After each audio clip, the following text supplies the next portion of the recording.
Hi, everyone, and welcome to today's PrEP webinar hosted by Rutgers and New Jersey Division of Behavioral Health Services. And today's topic is building resilience to thrive. We're so excited to have Dr. Michelle Zechner here. Many of you may know her as part of the Rutgers State Hospital Psychiatric Rehabilitation Initiative team with the Department of Psychiatric Rehabilitation and Counseling Professions at Rutgers University. So we're glad to have her back to host this webinar. Just wanted to take a couple moments to go through some housekeeping items.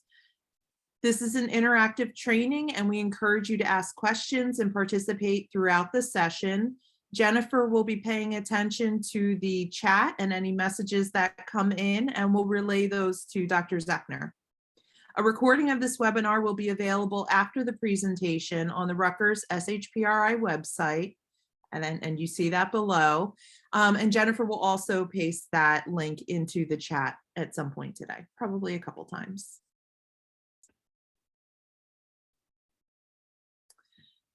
Little bit of a disclaimer here. The Psychiatric Rehabilitation Educational Program is an online forum for a variety of topics relevant to the state psychiatric hospital staff.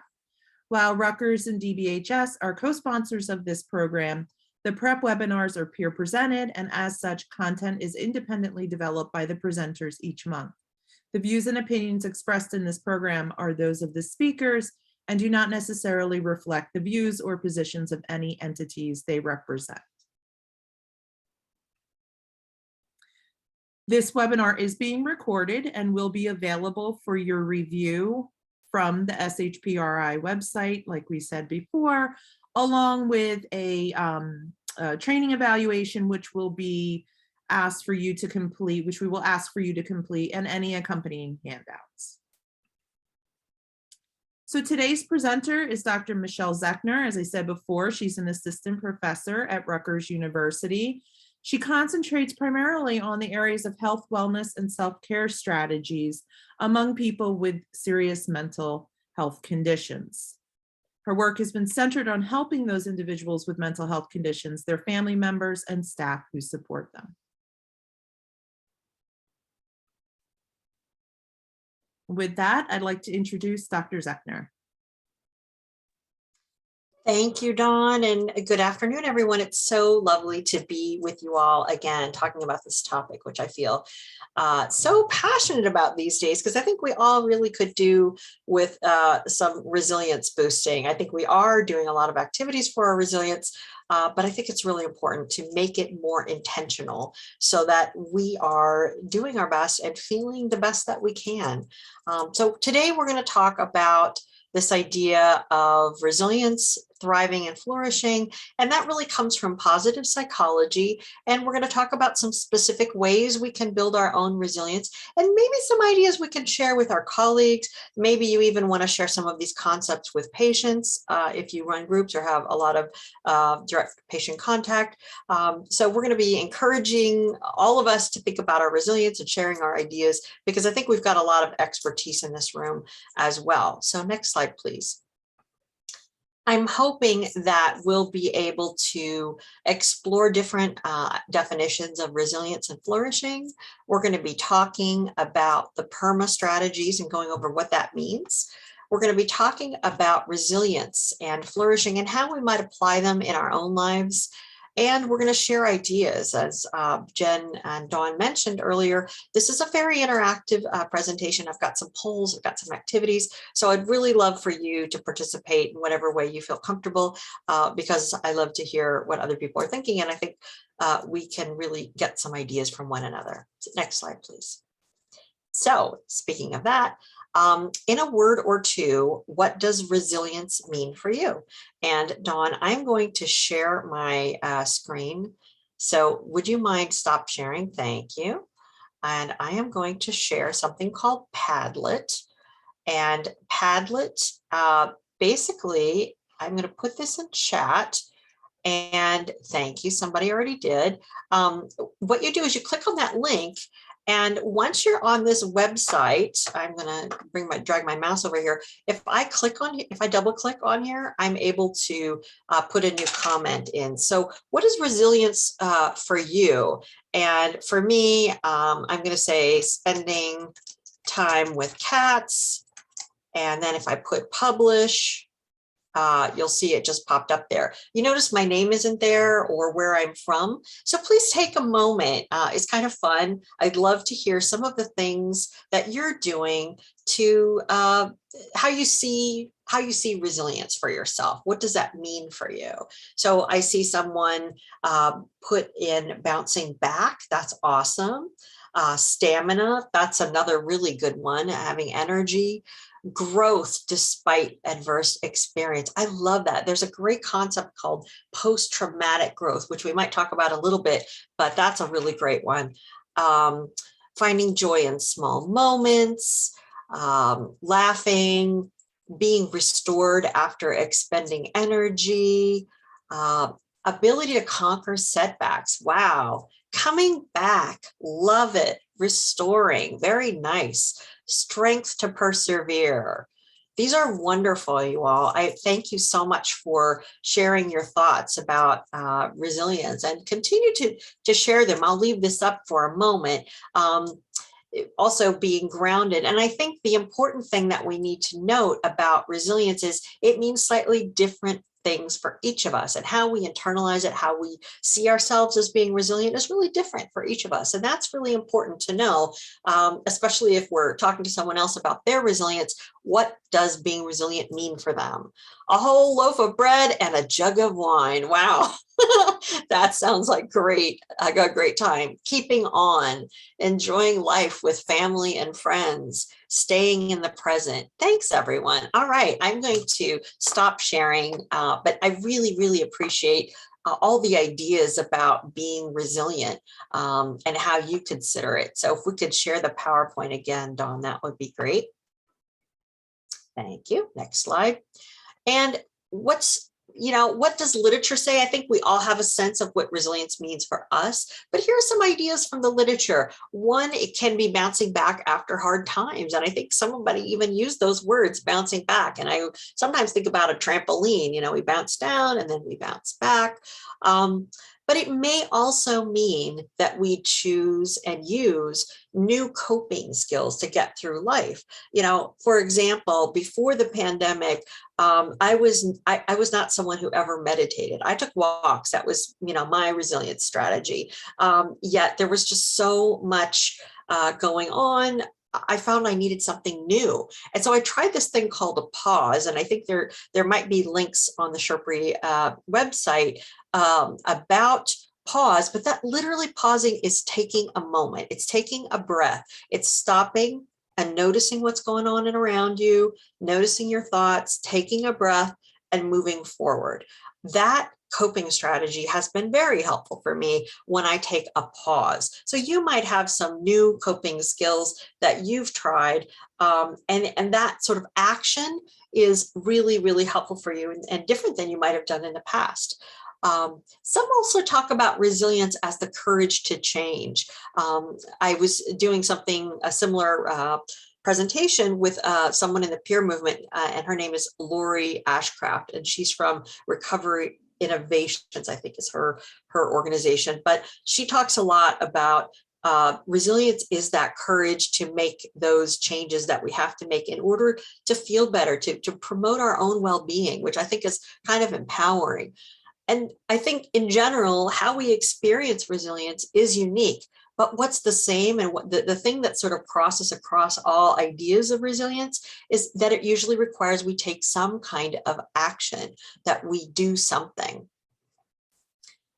All right, next slide. Thank you. Another concept that I wanted to briefly touch base on is this concept of flourishing, which is linked to resilience. So in my mind, and I've been reading a lot about this, thinking a lot about this, taking some courses in positive psychology. So resilience is sort of like how we get through the day, like, sort of making sure that it's sort of like self-care plus. To me, it's like self-care is the basics, getting enough sleep, eating, resting when we need to, endurance. And resilience is sort of the next step. Okay, so we're going to be okay if we have a bad day. Flourishing is that next step of growing despite the challenges that we experience. And I think someone else put that in the definition of resilience.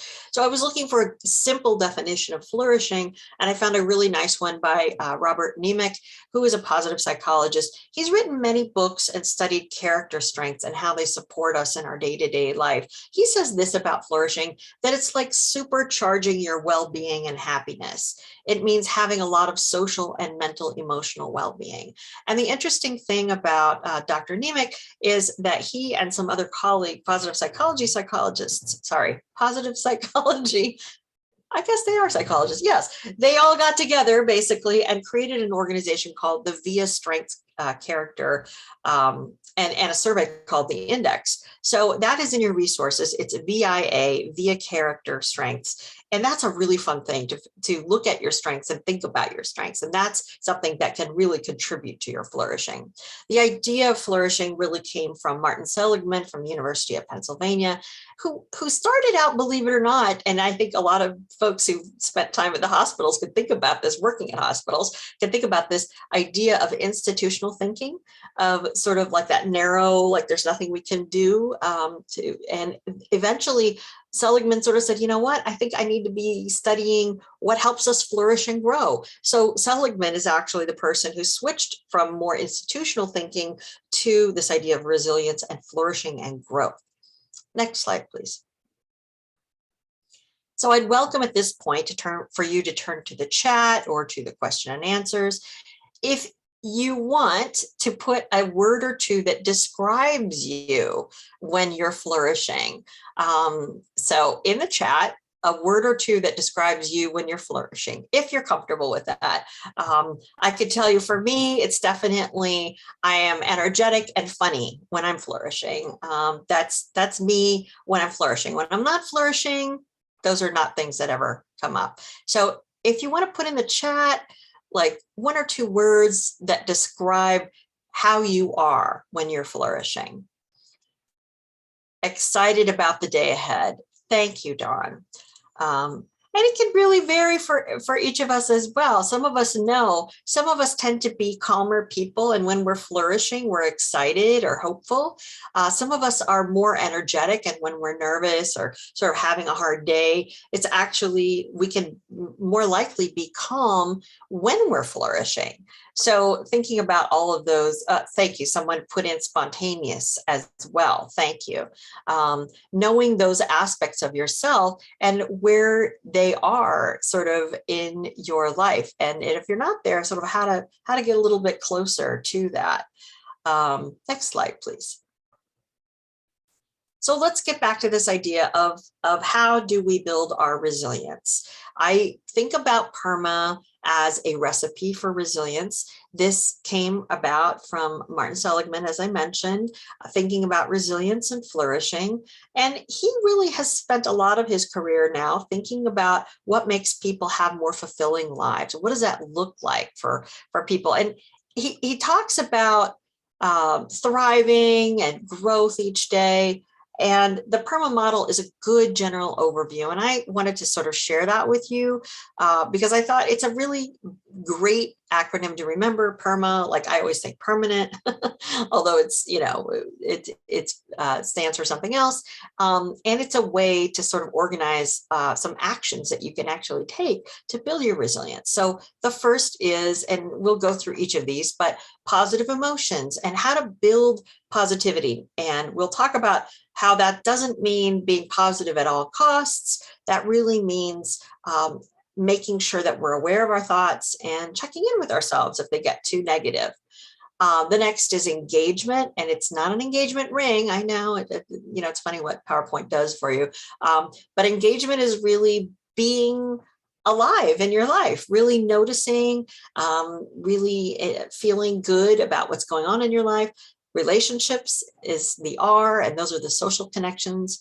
And meaning is another very, very important recipe for resilience. And we'll talk more about that, but that's really how we feel connected to our community, to something outside of ourselves. And lastly is accomplishment and recognizing how we're all rock stars. You are all rock stars. Thank you for the work that you do. You are rock stars. I'm a rock star. We're all rock stars. We all do amazing things. And sometimes it can be a lot easier to focus on the things that we don't do well. Is anybody good at that? I'm really good at focusing on all the things I do poorly and not spending very much time on the things that I do well. I mean, that's just me personally, but I don't know if anyone else can relate, but sometimes it can happen. Next slide, please.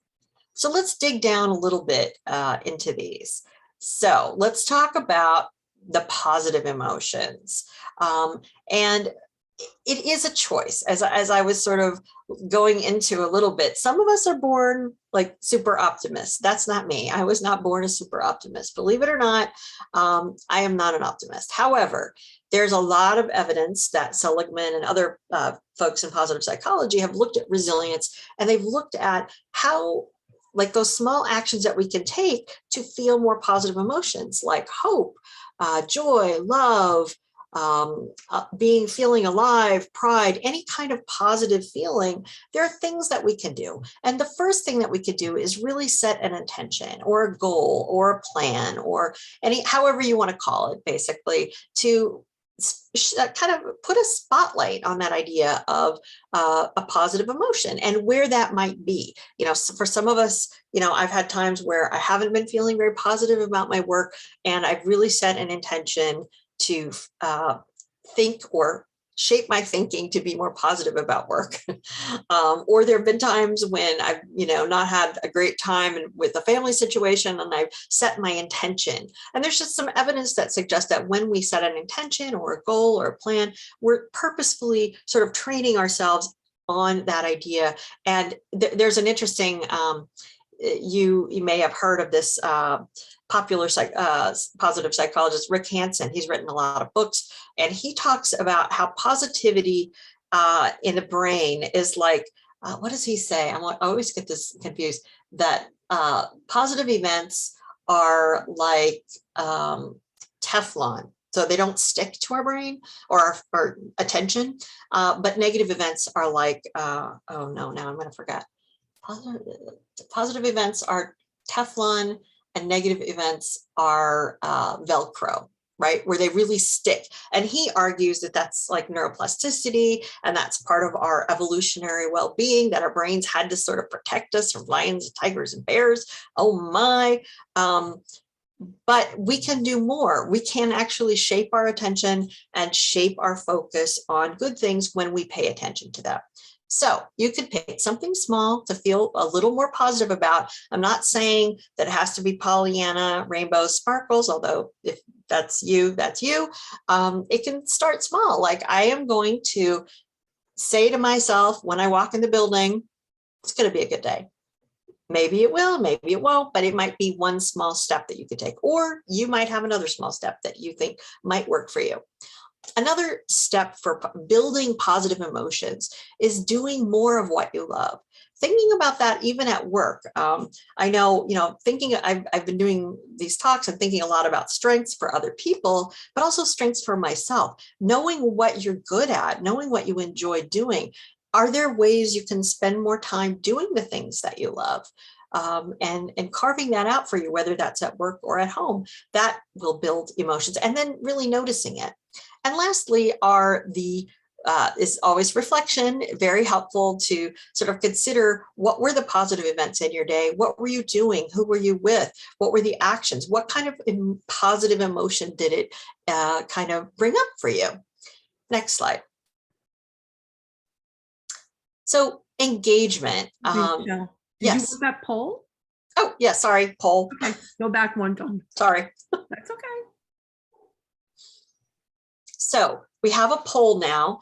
I would love to see, how confident are you in your ability to build positive emotions in yourself? And very unconfident, moderately unconfident, unsure, moderately confident, or very confident. I can't see who says what, but I'd encourage you to vote. See, Jen, did you have a comment? No, I'm going to give it another 56% have responded. So I'm going to give it another couple seconds and then I'll share the results. Thank you so much, Jen. I appreciate that. And that's why, talking about strengths, it's also really helpful to partner with people who have different strengths than you do because they get your back. And I imagine that you have these teams and you work with people who are really good at things that you're not. And Jen is really good at remembering these kinds of things, and I'm really not. So thank you, I just Jen. shared the results that everybody can see on the screen. Oh, awesome. Okay. Well, that's great. Most of you are moderately confident and very confident that you can build positive emotions in yourself. That's great. That's like the first step. For folks who are unsure or unconfident, that's okay too. The idea is that the first step is just sort of think about it and be aware. And the next step would be to try a little something out. Try to be an experiment. Try to be a researcher in your own life, a detective of sorts, to figure out what works for you and what doesn't.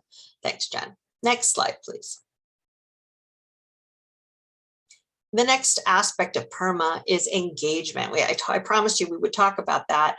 And it's really noticing when you're most connected to what you're doing. When you're your best self, when you're using your strengths, when you're feeling positive, what are you doing? Who are you? Is it your hobby? Is it your work? Is it time with family or faith? Or what are the things that you do that when you're doing them, you lose all sense of time, you use your personal strengths, you use sort of everything you have, and you really are completely lost in the moment. A simple way to do this is to sort of think about this is kind of a forced way, but I think it's sort of interesting, is to think about the task that you're doing either at work or at home, like housework, which I'm not my strength again, I'm not great at it. But 3 interesting things about it. What are 3 interesting things about whatever task you're doing that can actually engage your brain, which makes you think, oh, this isn't as bad as I thought it could be. Some other ways you can go about engaging more is exploring what's important to you, thinking about your values. What's the most important thing in your life? If you had to write down 3 things in your life that are the most important to you right now, what would they be? Things like freedom, safety, joy, just any of the values. And there's some great websites if you're interested in exploring your values. That's really, really a great activity as well, to sort of remind you about what's important to you. Why are you sort of doing the things that you do, and connecting with them. Also noticing those deep moments of focus when you're sort of lost in thought. Another positive psychologist who has a very complicated name, he's Czech, and I think he recently passed away, is Mihaly Csikszentmihalyi. And he talks about this concept of flow when we're doing something at work where we are really, it's challenging, but not too challenging. We're using our strengths and we are just lost in time because we're enjoying it so much. And it's important to know those things about oneself. And also another way to engage in that is to remember, is if right now you're not feeling much engagement in what you're doing at work or at home, you can also remember the past events that you've had that are super meaningful, that have really connected for you. Next slide, please.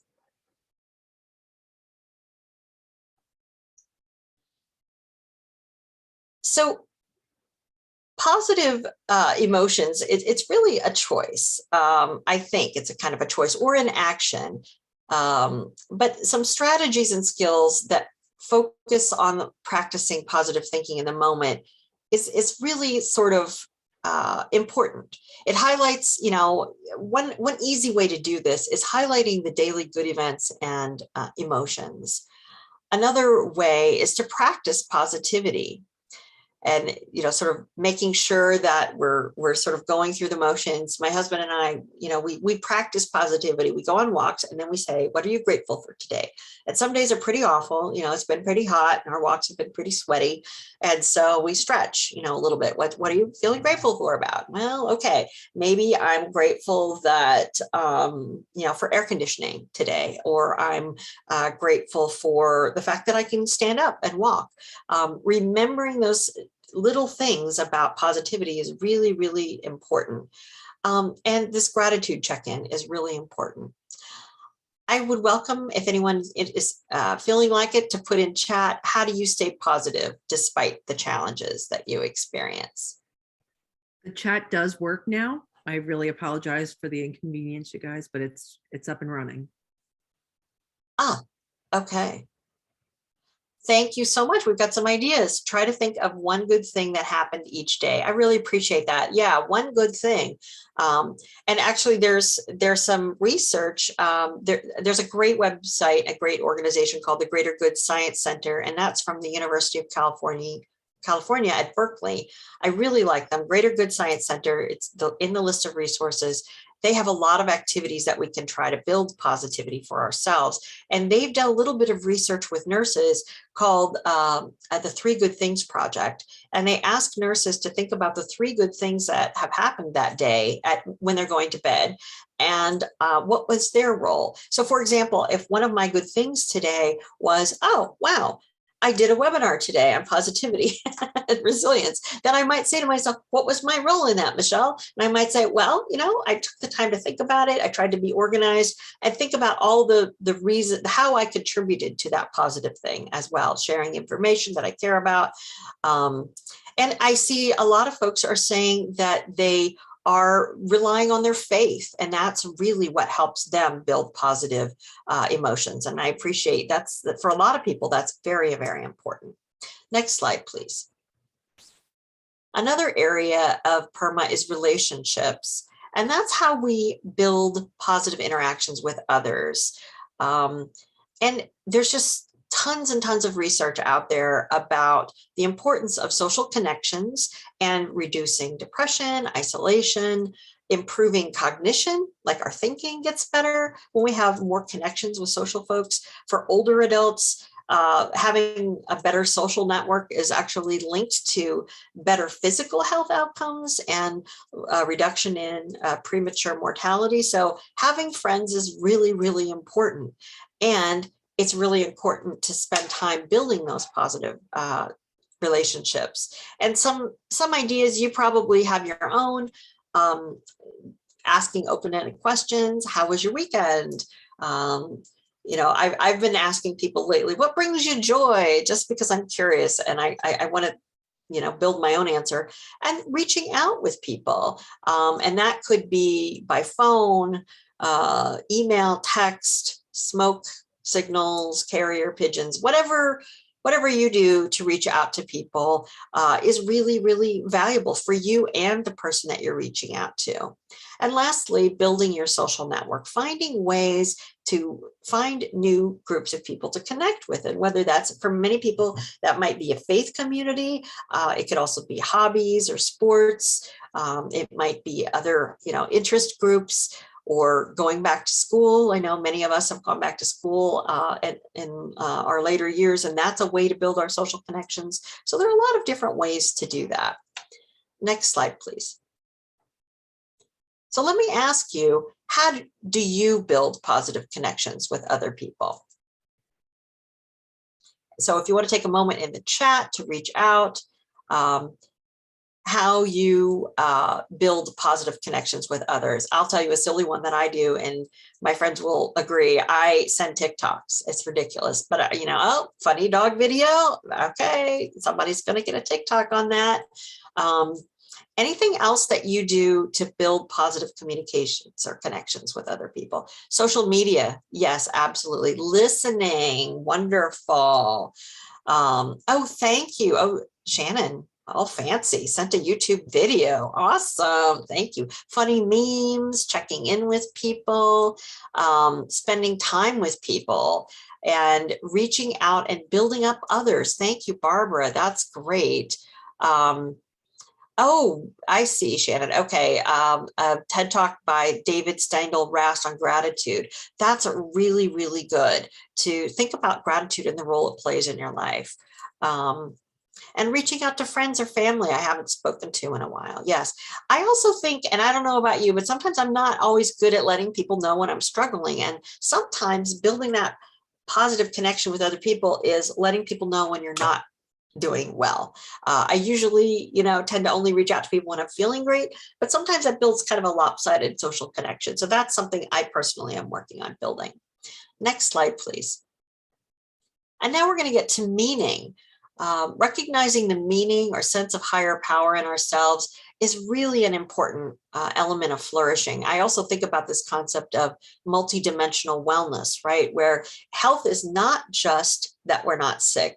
Health is also that we're thriving, that we're being resilient, that we're flourishing. And I believe that meaning is a big part of our thriving and resilience and flourishing. So how can we build that sense of higher purpose or connection? There's a lot of evidence that says that using our values, what's important to us, is really, really helpful in terms of bringing meaning to our lives. Also, spiritual or religious activities, whether that's attending faith communities, whether that's being outside in nature, whether it's reading spiritual books or watching videos on things like gratitude and hope. Any of those things could be something that offers meaning to us. And believe it or not, and I think it's very important that all of you realize, anyone who helps other people at the hospital, helping other people every single day, that actually contributes to our sense of personal meaning and resilience. You're doing important work. It's really values-driven work that, you're all at the hospital because you care about people and you want to help people get better. And that's really, really important. And that actually has a context of meaning.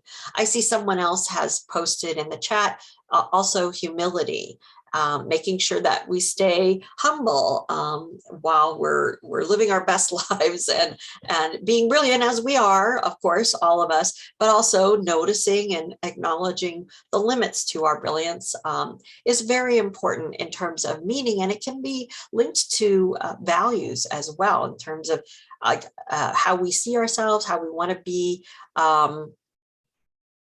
seen. So, all right, next slide, please. And the last one is in the PERMA is A, and that is accomplishment. And that is really noticing what you've achieved. So it's also really regularly setting goals and moving forward, because that gives us a sense of accomplishment and a sense of flourishing and really living our full lives.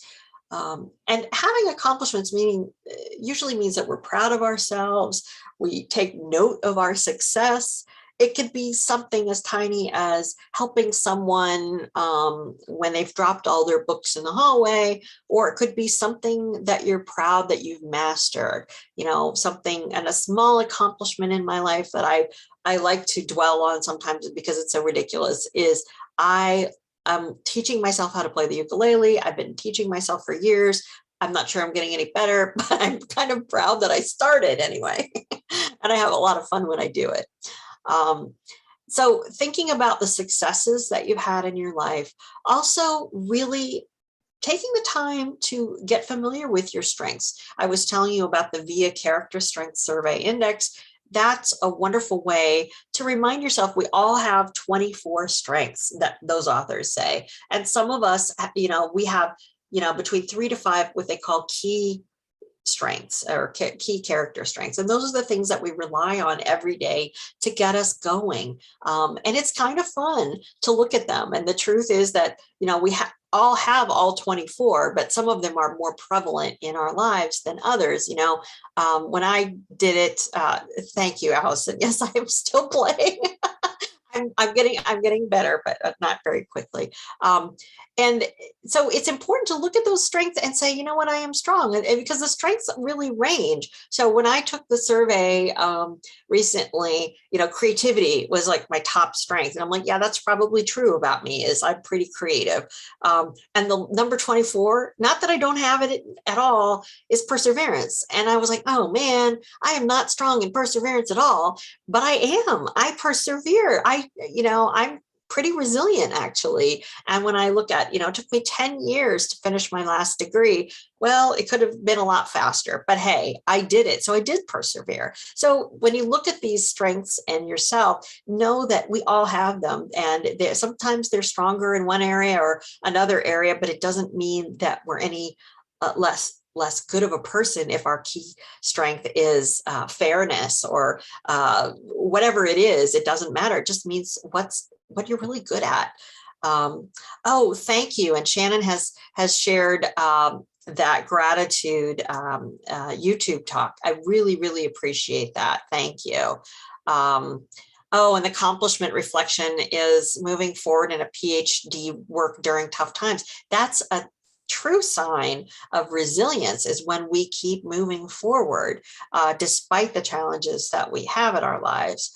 And volunteering is absolutely an accomplishment.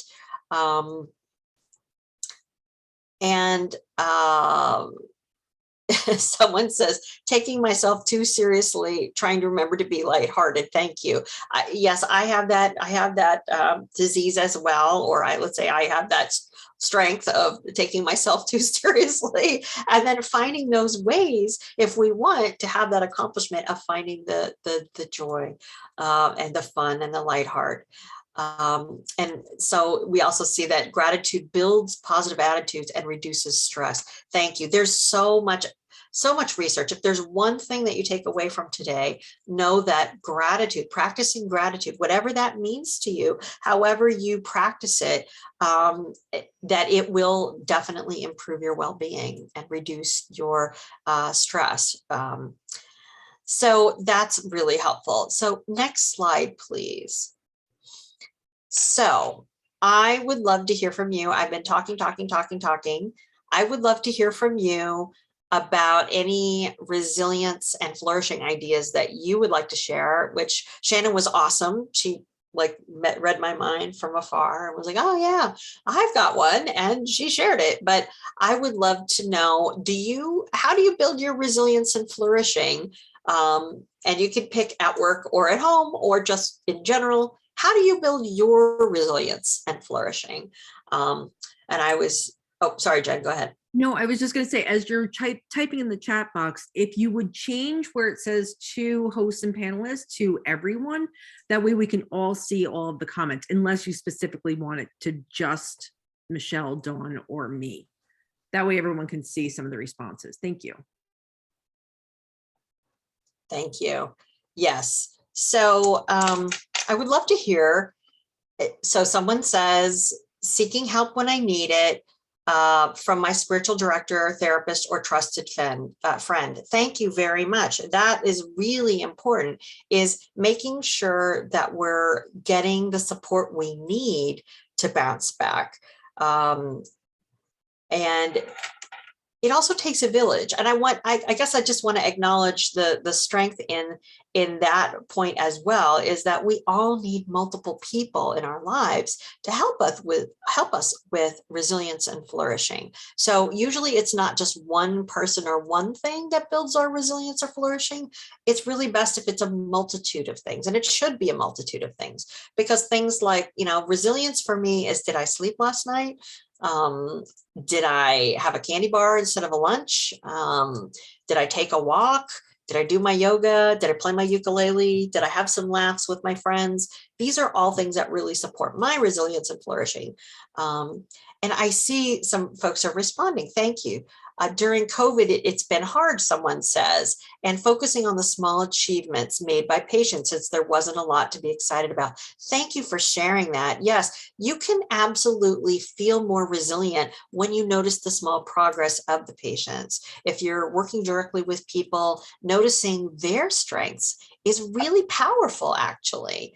Other folks have said relaxation skills, mindfulness, meditation, exercise, art, music, good friends, and sleep. Yes, yes, sleep. Oh, someone else is advising, don't pick up the phone the first thing in the morning. Absolutely. That blue light, it's killer. It's a killer for your eyes. It's not good for your anxiety. Write 5 people you love, living or not. Write the accomplishments of the day, at least 3. Meditating, breath work. That's an amazing list. Thank you. Thank you. Taking time for self-care. Absolutely. I'm starting to realize that self-care, it's not optional. Really, it's not in these days and times. It's mandatory. And sometimes I think about self-care. Is this going to be a 3 self-care day for me? Or is it going to be a 5 self-care day for me? Meaning that I can't just do the one thing. Sometimes I have to do 2 or 3 or 4. And that's good. It's good when you know that about yourself. If you're under stress, you may need a few more of these great things that you're trying. Thank you. And someone also points out that we have to understand and respect individual differences. That builds our resilience and flourishing too, is knowing that we are unique, just like all of the patients that we're helping, all of our colleagues, we're all unique. And what is going to be a support to us may be different. Talking with a friend who can make me laugh. Absolutely. That is a great tip. Someone says that their office wall is full of quotes. That is a wonderful to remind us to be hopeful.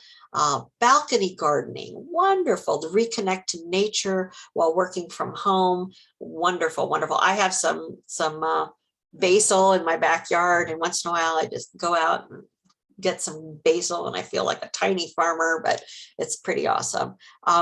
And recognizing that you're going to go through problems and sometimes you might have to ask for help. And believe it or not, asking for help means that you're super strong.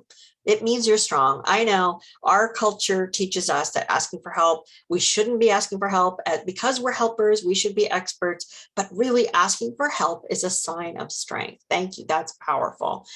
Being able to unplug, that is really important. Stepping away from the TV and the phone and knowing when you need a vacation and taking it, even when you don't go anywhere. Those staycations are wonderful.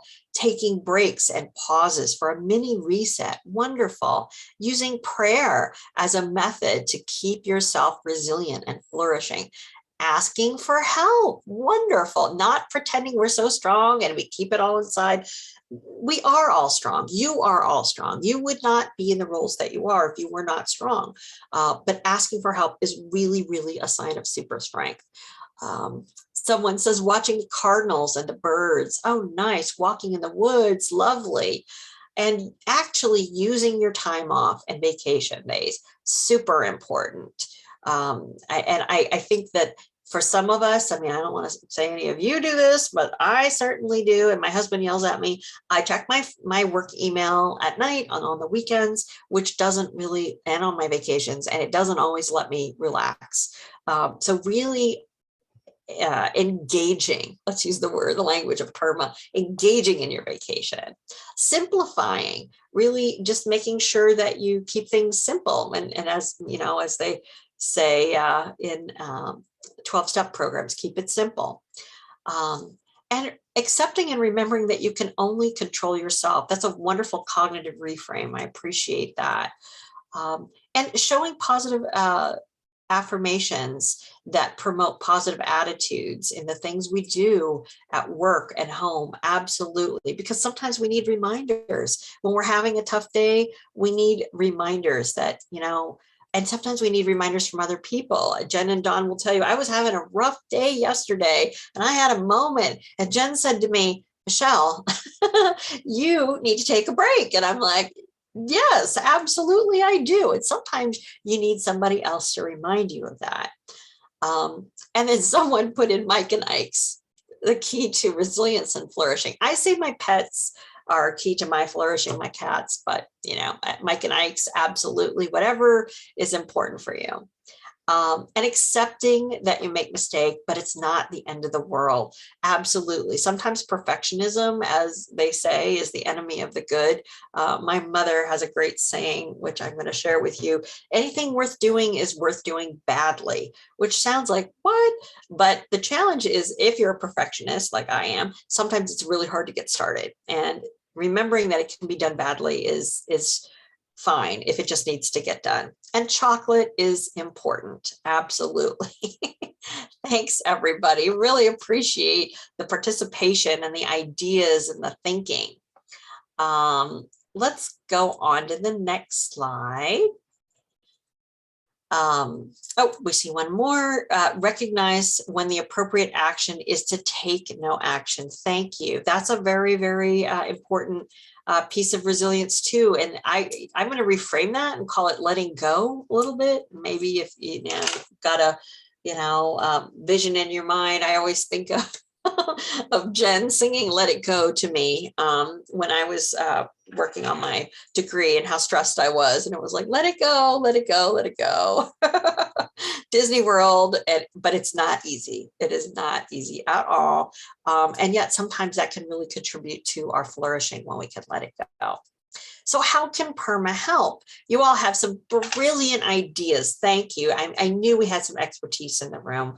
And I think I would argue that PERMA can help us just reframe our thinking, remind us basically that we have a lot of control about our resilience and our flourishing. We are in control of that. With the focus on resilience, and anyone who I know that, we all go through terribly difficult times. This has been a terribly difficult couple of years for all of us. And yet, I don't know if anyone's ever heard of this Holocaust survivor, Viktor Frankl. And he wrote this book called Yes to Life. So while he was in a concentration camp, basically, he was thinking about the sense of control he felt about his own resilience. And that's very powerful, very powerful. So wherever we are, whatever situation we are in our life, know that we are resilient, and we can be resilient. And with tiny things, we can actually build our resilience. With a focus on that resilience, I'm more and more convinced that resilience, happiness, flourishing, all of those good things, it's really about taking small actions. It's not about an elation feeling. Like I used to think when I was young that happiness was the roller coaster, right? Where you're like, woo, I'm on a roller coaster. And it was like happiness for whatever, 5.8 minutes. But now, as I'm getting more mature, I would say that happiness is those small steps, like taking the walk, practicing gratitude, even when I'm not feeling it, getting up for yoga, even when it's not feeling like a good morning. But those tiny actions really add up. And as someone says, letting go of some of the shoulds. Absolutely. PERMA can also help us support others. And that could be our coworkers, our families, the patients that we serve. It's however we are engaged with other people. It can be a reminder of why we're doing the work, a reminder of our values, and then even a reminder to dance in the rain. Maybe sing in the rain if you're that kind of person. But just to take what's going on and remind yourself that you're okay, you're breathing, you're moving. There are options, really powerful stuff. I see some great stuff happening in the chat. Shannon has got another amazing thing going on with Wayne Dyer that says, peace is the result of retraining your mind to process life as it is rather than as you think it should be. Ooh, now that should be on a wall. Really, that's brilliant. It's really, really brilliant. Another quote, Disney reference, just keep swimming. Absolutely. Love that, actually. I love that too. Really, really, really powerful stuff. Next slide, please. So we've gone over the different areas of PERMA. You all have tons of ideas about resilience and flourishing. If we could do the poll, please, launch the poll. my verbs are missing, but there we go. Perma area. So I would love to hear, you've got a kind of sense of them now. What's an area that you might be interested in exploring more for your resilience? Positive emotions, engagement, relationships, positive relationships, meaning, accomplishment. So which is one area that you're sort of thinking, I might take some action in this particular area? If I have to look at that list, I think for me, probably positive relationships right now feels like something I want to work on. Jen, I'm calling you out. What do you think? For you or for me? For you. I would say, I'm going to go with meaning right now. Okay. Thank you, Jen. And Dawn, I'm calling you out. I would say for me, positive emotions, because I tend to be pretty darn pessimistic. I call it realistic, but some would say pessimistic. So it would be positive emotions. Okay, cool. Well, thank you. So where are we at here? Ooh, it's like a tie. It's sort of like a horse race. It looks like most people are saying positive emotions are the area that they would be interested in exploring a little bit more. That's very cool. And then followed by positive relationships or relationship connections, and meaning, a tie with meaning. That's really important. Engagement, nice. And lastly, accomplishment. Well, you all are pretty accomplished, but that's wonderful. Thank you so much for sharing your thoughts on that. And then someone says, I don't know if I'm being realistic or pessimistic. Yeah.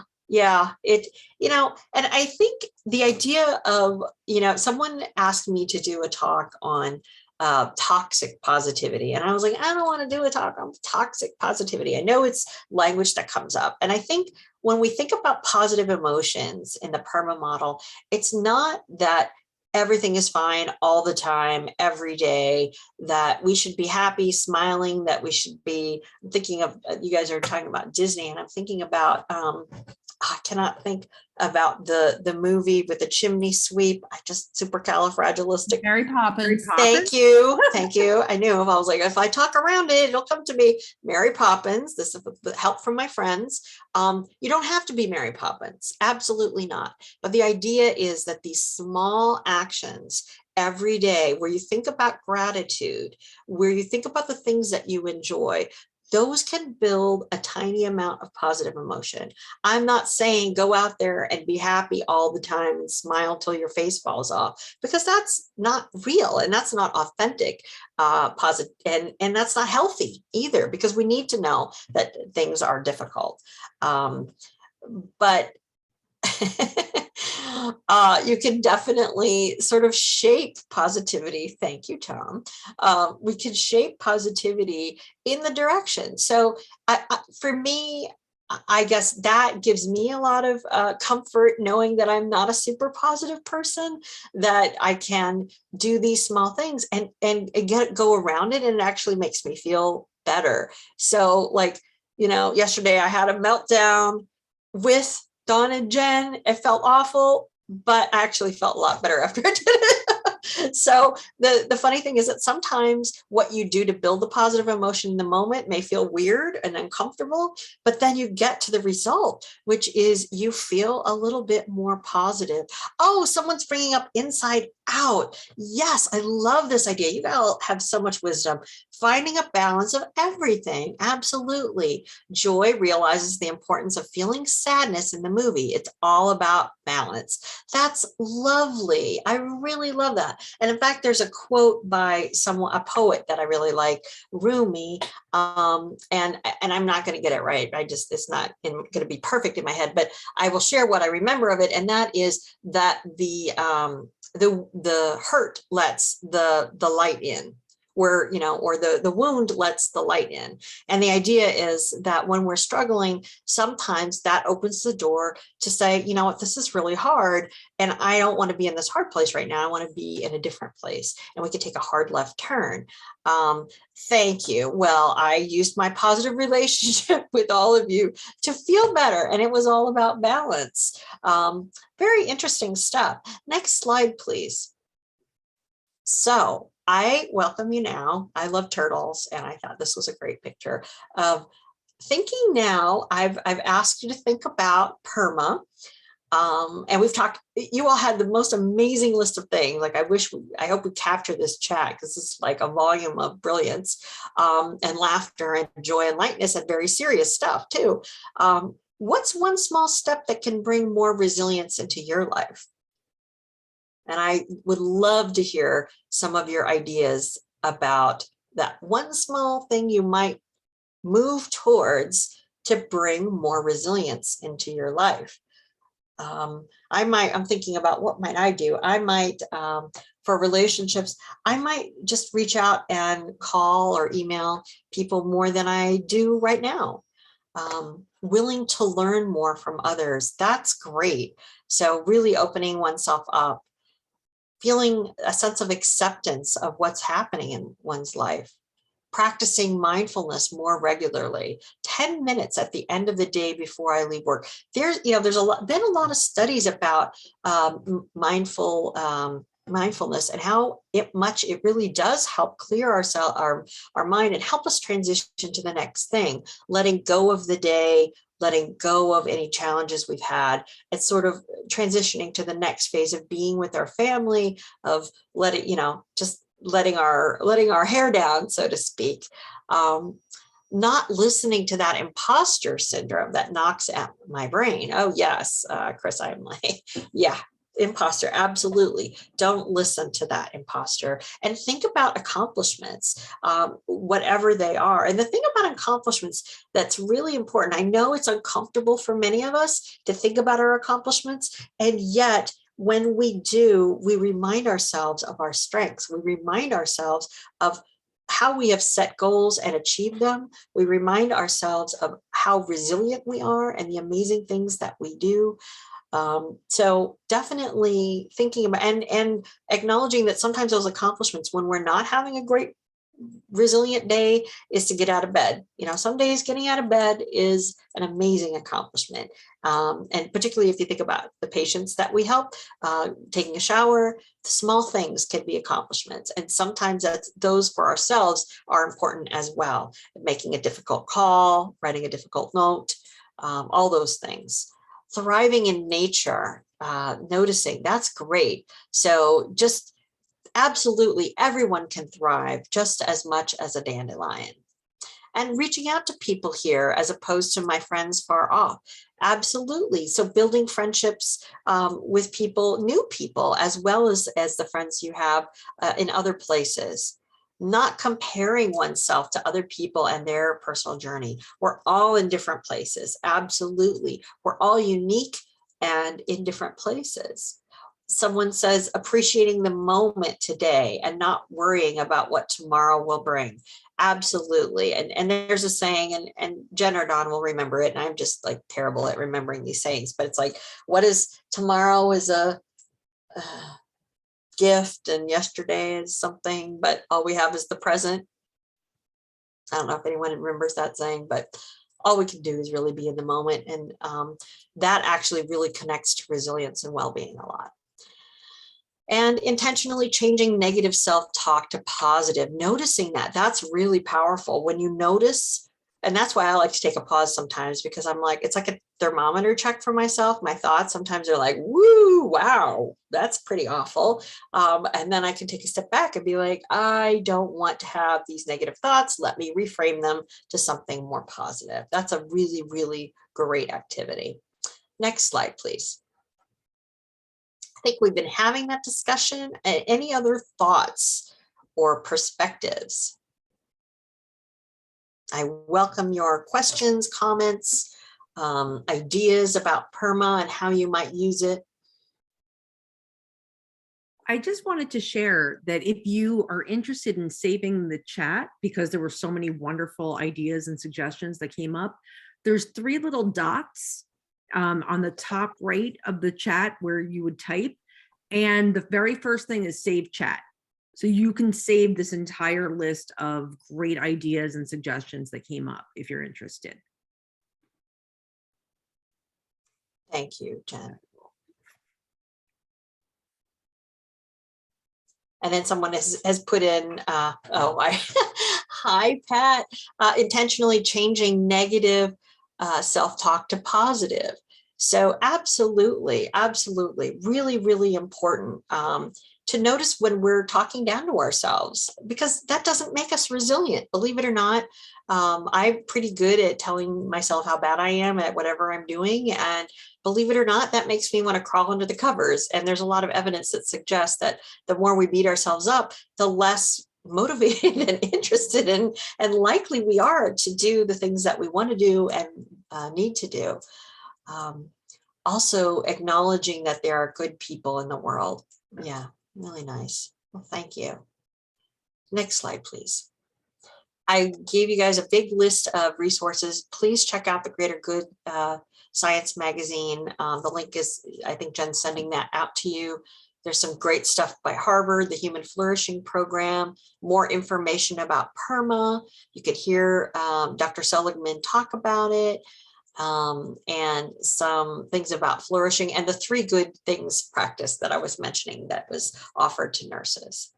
And as you guys know, if you click on the link that I sent, that I just posted in the chat, that's the training evaluation, but it also gives you access to today's slides and all of the resources that Michelle just posted with active links. So you could just, everything is in one place. If you don't get a chance to get around to it today, I'll send it out again in the morning so that you have access to that. And it gives you also the certificate of completion for attending today. Well, thank you, everyone. I have just enjoyed the heck out of this hour together, and I'm leaving so inspired and feeling so much more resilient than when I started. And it's been lovely to see all of you and so many friends that I've known from Hagedorn and Greystone as well. Nice to see all of you, and I hope you're being resilient and flourishing. Thank you so much, Michelle. And we will see you guys next month for the August webinar is on August 15th, I think.